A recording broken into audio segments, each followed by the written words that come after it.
Recording है। साबिक़ वज़ीर आज़म मियाँ नवाज़ शरीफ जी सेहत के मामले ते जेके तनाज़ुर पैदा थियो है हुकूमत और मुस्लिम लीग नून के विच में वो हाणे शिदत अख्तियार करे वियो। बहरहाल मामलो अदालत ॾांहुं हलियो वियो है। पहिरीं अदालत नवाज़ शरीफ साहब की ज़मानत मंज़ूर कई ऐं ज़मानत ते उनखे जो लाहौर हाई कोर्ट जो फ़ैसिलो आहे उन में चयो नवाज़ शरीफ साहब जिथे मर्ज़ी वही इलाज कराए, चाहे मुल्क अंदर चाहे मुल्क का बाहर, उनके अदालत इजाज़त ॾिनी। उन खां पोइ वज़ीर आज़म इमरान ख़ान ऐलान कयो तो नवाज़ शरीफ के न रोकियो वेंदो ॿाहिरि वञण खां पोइ। ऐं उन खां पोइ जेका सूरत हाल पैदा थी जंहिं इमरान ख़ान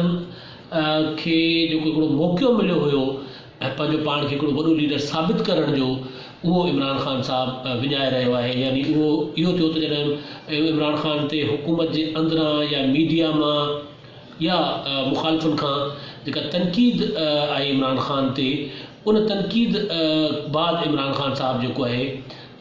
फ़ैसिलो कयो त नवाज़ शरीफ साहब खे ग़ैर मशरूत ॿाहिरि वञणु न ॾिनो वेंदो। इन खां पहिरियों ऐलान करे थी चुको हुयो, फ़ैसिलो थी चुकियो हो त मियाँ साहब खे ॿाहिरि वञणु ॾिनो वेंदो, पर ख़ान साहब बाद में तनक़ीद जे दबाव में अची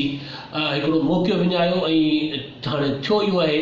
त हुकूमत जेको आहे 7 अरब रुपए जी जेका आहे उहा गारंटी घुरी आहे, श्योरिटी बॉन्ड्स घुरिया आहिनि ऐं मुस्लिम लीग नून इनकार करे छॾियो, जंहिंखां पोइ मुस्लिम लीग नून अदालत में हली वई आहे, लाहौर हाई कोर्ट में हली वई आहे। जेको बुनियादी शइ जेका नवाज़ शरीफ जी सेहत ज़ाहिर इंतहाई ख़राबु आहे, वज़ीर आज़म इमरान ख़ान साहब शौकत ख़ानम जे डॉक्टर्स खे मोकिले या तस्दीक कराई त वाकई इमरान ख़ान जी तबियत ख़राबु आहे, जंहिंजो ज़िक्र उन्हनि पाण बि कयो केतिरा ई दफ़ा। पर हाणे सूरत हाल इहा थींदी पई वञे त ख़ान साहब खे जेकॾहिं ख़ान साहब जेको चवनि पिया, अॻु में बि चयो उन्हनि त सिहत जे मामले ते सियासत न कबी, पर हाणे लॻे ईअं पियो त ख़ान साहब पंहिंजे दोस्तनि, पंहिंजे वज़ीरनि, मुशीरनि ऐं पंहिंजे नक़ादनि जे दबाव में अची सिहत जे मामले ते सियासत करणु शुरू करे छॾी आहे। इमरान ख़ान साहब रुगो इन डप खां नवाज़ शरीफ खे पाकिस्तान में पाबंद बनाए छॾियो, ॿाहिरि जी इजाज़त न पियो ॾिए त किथे सुभाणे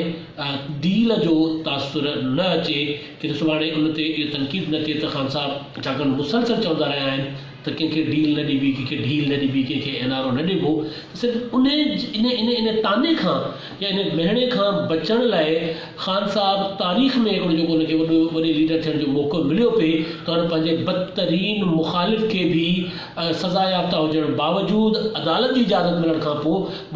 मुल्क जे ॿाहिरि इलाज लाइ वञण जी इजाज़त ॾेई छॾी आहे। हाणे थींदो छा? थींदो इहो त ज़ाहिर अदालत जो फ़ैसिलो अदालत ॼाणे, पर जेकॾहिं लाहौर हाई कोर्ट फ़ैसिलो करे छॾे थी त नवाज़ शरीफ खे ग़ैर मशरूत ॿाहिरि वञण जी इजाज़त ॾिनी वञे त पोइ इमरान ख़ान साहब वटि इहो मौक़ो बि न रहंदो ऐं पोइ इमरान ख़ान मथां मुसलसल या तनक़ीद थींदी जेका जाइज़ हूंदी त इमरान ख़ान साहब अदालत जे पहिरें हुकुम जे बावजूदु बि नवाज़ शरीफ खे रोकियो ऐं उनखां पोइ अदालत जे हुकुम ते उनखे वञणु ॾिनो। ऐं हा अच्छा इहो ज़रूरु आहे जेकॾहिं अदालत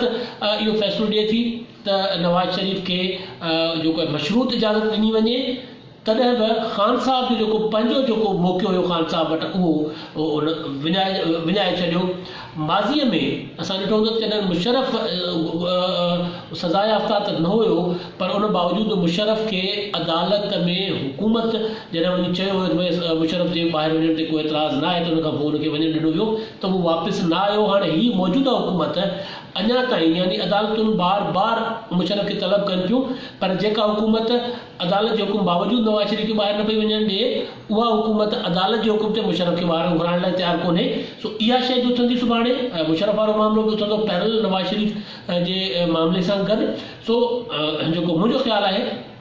जेको मूंखे लॻे पियो, जेका सॼी सूरत हाल आहे त मुस्लिम लीग नून जेका मौलाना फज़लुर रहमान जे धरणे जो साथ न ॾेई, मौलाना सां गॾु न वञी, या मौलाना जे कंहिं बि जेको आज़ादी मार्च में कंहिं वॾे लीडर जो शरीक न थियण खां पोइ जेका मुस्लिम लीग नून ते तनक़ीद थिए पई, मुस्लिम लीग जेका डीमोरलाइज़ थी हुई, नवाज़ शरीफ खे रोके इमरान ख़ान मुस्लिम लीग नून में हिकिड़े नई जान फूके छॾी आहे, छाकाणि त मौलाना साहब जे धरणे खां परे रही, मौलाना साहब जे आज़ादी मार्च खां नून लीग जी क़यादत परे रही त इहो तासुर ठहियो पिए त नून लीग वरी डील करे पई। नवाज़ शरीफ़ जॾहिं ॿाहिरि वञण जे लाइ दरख़्वास्त ॾिनी शहबाज़ शरीफ़, तॾहिं बि इहो तासुर हुयो त नून लीग डील करे ॿाहिरि वञे पई। नून लीग मथां जेके ताना, जेके मेणा, जेके इल्ज़ाम लॻनि पिया, ख़ान साहब ॾाढी महिनत ऐं ॾाढी ख़ूबसूरती सां उहे पंहिंजे मथां मोड़े छॾिया आहिनि। नून लीग जेका सफ़ा डिमोरलाइज़ थी वई हुई, इमरान ख़ान साहब जी हिन ज़िद, होड़ ऐं अना जे करे मुस्लिम लीग नून वरी हिकिड़ो उभरी मथे अची वई आहे। इहो ई ख़ान साहब जो कमाल आहे। माज़ी में बि ख़ान साहब इहो ई कयो